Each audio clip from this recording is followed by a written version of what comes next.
তা কেমন আছেন বন্ধুরা? আমি আপনাদের বন্ধু, আপনাদের হোস্ট সায়ন চলে এসেছি আবারও একটি নতুন ফিল্মে রিলেটেড নিউজ নিয়ে, যেখানে আমি আপনাদেরকে জানাবো সানি দেওল ও আমির খানের সেই হিস্টোরিক অ্যানাউন্সমেন্ট কবে আসছে লাহোর 1947 অ্যান্ড সঞ্জয় লীলা বানসালির লাভ অ্যান্ড ওয়ারের শুটিং ফ্লোর থেকে আসা সব লেটেস্ট আপডেট, এবং রাজকুমার হিরানি কি সত্যি ফিরছেন 3 ইডিয়টসের সিকুয়েল নিয়ে, এবং ধুরন্ধর 2 এর ট্রেলার লঞ্চের মেগা প্ল্যান কী বলছেন নির্মাতারা, এবং ভগবান পরশুরামের চরিত্রে ভিকি কৌশলের সেই হাড় কাঁপানো শারীরিক পরিবর্তনের পেছনের গল্পের রহস্য কী, তা চলুন ভিডিওটি শুরু করা যাক। প্রথম আপডেটের কথায় আসি, যেটা হচ্ছে যে সানি দেওল ও আমির খানের লাহোর 1947 অ্যানাউন্সমেন্ট নিয়ে, যা এই মুহূর্তে সোশ্যাল মিডিয়ায় একটা হাইলাইট হয়ে আছে। অনেক দিন প্রতীক্ষার পর লাহোর 1947-এর রিলিজ ডেট কনফার্ম হয়েছে, এবং দিনটি হলো 13 আগস্ট 2026, অর্থাৎ স্বাধীনতা দিবসের 2 দিন আগে। কেন এই রিলিজ ডেটটি এত গুরুত্বপূর্ণ? ফিল্ম মেকার্সরা খুব বুদ্ধিমত্তার সাথে এই উইকেন্ডটি বেছে নিয়েছেন, কারণ আগস্টের এই সময়টা লম্বা ছুটি থাকে, আর সানি দেওল মানেই দেশপ্রেমের এক অন্য নাম। কারণ কি, বর্ডার বা গদরের পর সানি যখন আবার দেশভাগের প্রেক্ষাপটে কোনো সিনেমা নিয়ে আসেন, তখন দর্শকদের আবেগ থাকে কিন্তু একদম তুঙ্গে। এবং এরপরেও এই প্রজেক্টটি খুবই স্পেশাল, কারণ কি এখানে প্রথমবারের মতো আমির খান এবং সানি দেওল এই একই প্রজেক্টে যুক্ত হয়েছেন।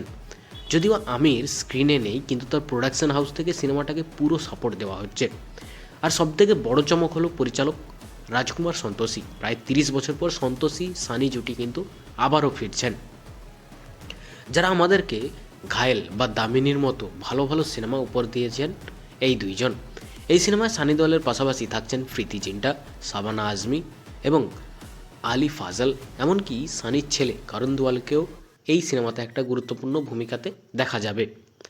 আর মিউজিক কম্পোজারে আসেন অস্কার জয়ী A.R. রহমান, এবং লিরিক্স লিখেছেন জাভেদ আখতার। পরবর্তী আপডেটের কথায় আসি, যেটা হচ্ছে যে বলিউডের সবথেকে গ্র্যান্ড ডাইরেক্টর সঞ্জয় লীলা বানসালির কাছে রণবীর কাপুর, আলিয়া ভাট এবং ভিকি কৌশল এই 3 স্টারকে নিয়ে তৈরি করছেন লাভ অ্যান্ড ওয়ার।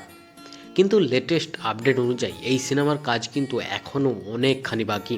আপনারা জানলে অবাক হবেন, সিনেমার একটি বড় অংশ, অর্থাৎ প্রায় 70 দিনের শ্যুটিং এখনও বাকি আছে। আমরা সবাই জানি যে বানসালির সিনেমা মানে নিখুঁত সেট ওয়ার্ক এবং ডিটেল কোরিওগ্রাফি। আরও অ্যামেজিং তথ্য হলো, সিনেমার 6টি গান এখনও শ্যুট করা হয়নি।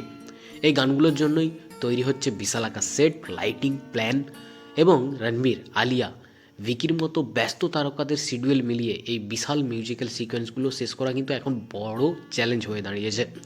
ফ্যান্সরা আশা করছেন 2026-এর এই সিনেমাটি বানসালির কেরিয়ারে অন্যতম সেরা ভিজুয়াল ট্রিট হতে চলেছে। তা আপনার কি মনে হয় কমেন্ট করে জানাবেন।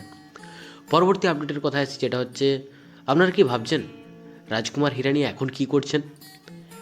1 দশকেরও বেশি সময় পর 3 ইডিয়টসের সিকুয়েল নিয়ে কাজ শুরু করেছে, যার নাম হতে পারে 4 ইডিয়টস। রিসেন্টলি রাজকুমার হিরানি একটা ইন্টারভিউতে নিজেই স্বীকার করেছেন যে তিনি বর্তমানে 2টি স্ক্রিপ্ট নিয়ে কাজ করছেন। একটি হলো মুন্না ভাই 3 এবং অন্যটি হলো 3 ইডিয়টসের সিকুয়েল। এমনকি রাজকুমার হিরানি জানিয়েছেন 3 ইডিয়টসের জন্য সম্প্রতি হঠাৎ করেই তার মাথায় একটা চমৎকার আইডিয়া এসেছে, এবং তিনি সেটা নিয়ে কিন্তু এগোচ্ছেন। আমির খান আর মাধবন, সালমান জোশি আবারও তাদের আইকনিক চরিত্রে ফিরবেন বলে আশা করা হচ্ছে। তবে মুন্না ভাইয়ের ক্ষেত্রে হিরানি এখনও পারফেক্ট এন্ডিং খুঁজছেন।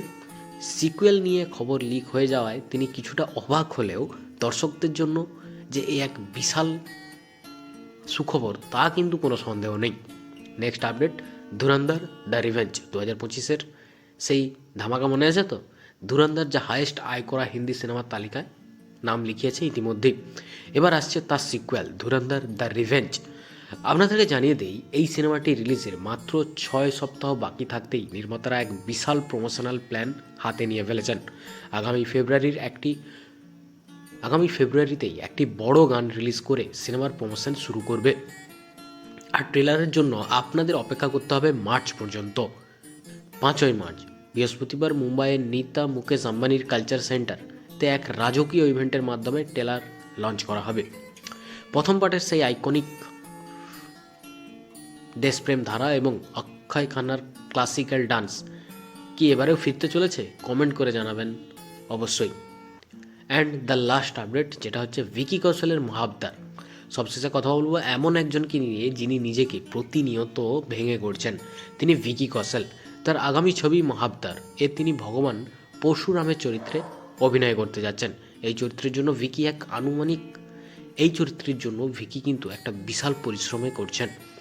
পরশুরামকে একজন ভয়ঙ্কর যোদ্ধা মুনি হিসাবে পর্দায় ফুটিয়ে তুলতে ভিকি এখন ওয়ার্কিং ফেজে আছেন, অর্থাৎ তিনি তার পেশিকে এক বিশাল করছেন যাতে তার স্কিনে এবং শারীরিক উপস্থিতি দর্শকদের মনে ভয় এবং শ্রদ্ধা তৈরি করে। রিপোর্টে বলা হচ্ছে এই ছবির অ্যাকশন এবং স্টান্টগুলো হবে একদম হাই লেভেলের। ভিকি তার ডায়েট এবং ট্রেনিংয়ের কোনো ফাঁকি দিচ্ছে না, কারণ তিনি চান তিনি প্রথমবার পর্দায় যখন কুঠোর হাতে ধরা দেবেন তখন যেন দর্শকরা সত্যি বিশ্বাস করে যে মহাবতার পরশুরামকে তারা দেখছেন। তো বন্ধুরা, 2026 সালের এই মেগা লিস্টের মধ্যে আপনি কোন সিনেমাটির জন্য সবথেকে বেশি অপেক্ষা করছেন? সানি দেওয়ালের লাহোর 1947, নাকি হিরানি 3 ইডিয়টসের পার্ট 2, নাকি ভিকি কৌশলের পরশুরাম লুককে আপনি বেশি দেখতে আগ্রহী? কমেন্ট করে জানাবেন। আর যদি ভিডিওটি ভালো লাগে তাহলে চ্যানেলটি অবশ্যই সাবস্ক্রাইব করবেন। দেখা হচ্ছে পরের ভিডিওতে। ভালো থাকবেন, সুস্থ থাকবেন।